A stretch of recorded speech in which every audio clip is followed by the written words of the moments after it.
होती है आंतरिक जो बोलते हैं स्टोरेज क्षमता, यानी कि एकत्र प्रणाली जो कंप्यूटर के साथ सीपीयू में इनबिल्ट हो गया, इसमें हम कोई बदलाव नहीं कर सकते हैं। अगर हमें सीपीयू की मेमोरी बढ़ानी है तो उसमें हम हार्ड डिस्क के माध्यम से एक अलग से मेमोरी कार्ड लगा सकते हैं, जिसको हार्ड डिस्क बोलते हैं। जैसे कंप्यूटर, जैसे हमारे सभी लोगों ने मोबाइल देखा होगा, मोबाइल में दो मेमोरी होती है, एक फोन मेमोरी होती है और एक एक्सटर्नल मेमोरी, यानी जो हम बाहर से लगाते हैं।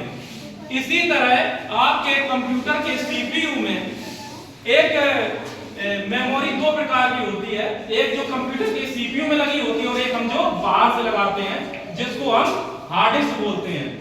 मेमोरी में एक मेमोरी होती है आपकी एप्लीकेशन चलाने के लिए, इन प्रोग्रामों को रनिंग करने के लिए, जिसको बोलते हैं रैम। क्या बोलते हैं? रैम। इसका अर्थ होता है रैंडम एक्सेस मेमोरी, यानी कि इसके माध्यम से हम किसी भी वर्क को एक्सेस कर सकते हैं, एप्लीकेशन को रन करा सकते हैं कंप्यूटर में।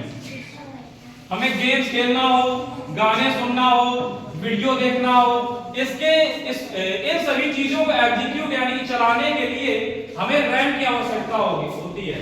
जितनी अच्छी रैम होगी उतना ही अच्छा आपका सीपीयू का जो रैम होती है, सीपीयू होता है, उतना अच्छा वर्क करेगा।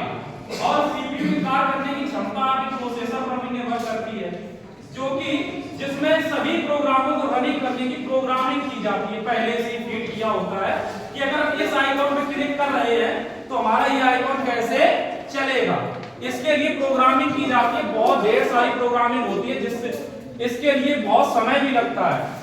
और जो आपके जो प्रोसेसर हैं, ये दिन पर दिन बहुत ही ताकतवर बनते चले जा रहे हैं। अब आपने हाल ही में अभी एक दिन हमने आपको प्रोजेक्टर के माध्यम से एआई के बारे में बताया था।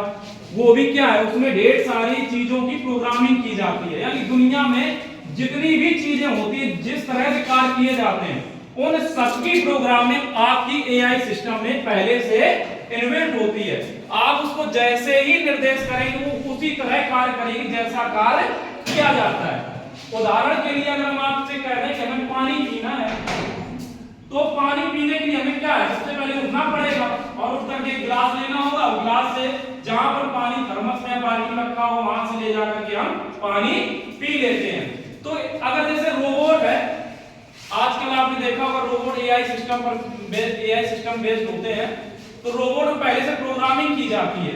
इसके माध्यम से होता क्या, रोबोट में जैसे आप घर में एक रोबोट लाए, उदाहरण के लिए मान लो आपने रोबोट क्या कि हमें पानी दो आके, अब उसको जो पानी कैसे लाएगा उसका दिशा निर्देश उसके एआई सिस्टम यानी उसके प्रोसेसर में पहले से ही फीड होता है।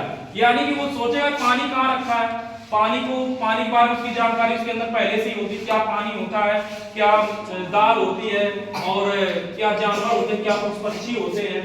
तो वो पानी को तुरंत एनालिसिस करेगा अपनी मेमोरी से, यानी प्रोसेसर के माध्यम से, पानी कहाँ रखा है। तो पानी की तरफ जाएगा, गिलास उठाएगा और आपको पानी दे देगा करके। बड़े बड़े देशों में जो विकसित हो चुके हैं आज के समय में, वहां पर एआई सिस्टम का बहुत ज्यादा उपयोग होने लगा है, यानी कि रोबोट प्रणाली आ गई है, रोबोट सिस्टम चलने लगे। कई घरों में आपको रोबोट देखने को मिलेंगे कि वहां पर लोग अब नौकर की जरूरत उतनी ही पड़ती है जो एक एक्स्ट्रा वर्क होते हैं। अदरवाइज घर का जितना काम है दिनचर्या वाला, साफ सफाई करना हो, पानी भरना हो, कई देशों में ऐसा होने लगा है कि रोबोट ही सारा काम करते हैं। तो ये तो आपका हो गया सीपीयू। और इसके आगे हम चलते हैं, कंप्यूटर क्या होता है।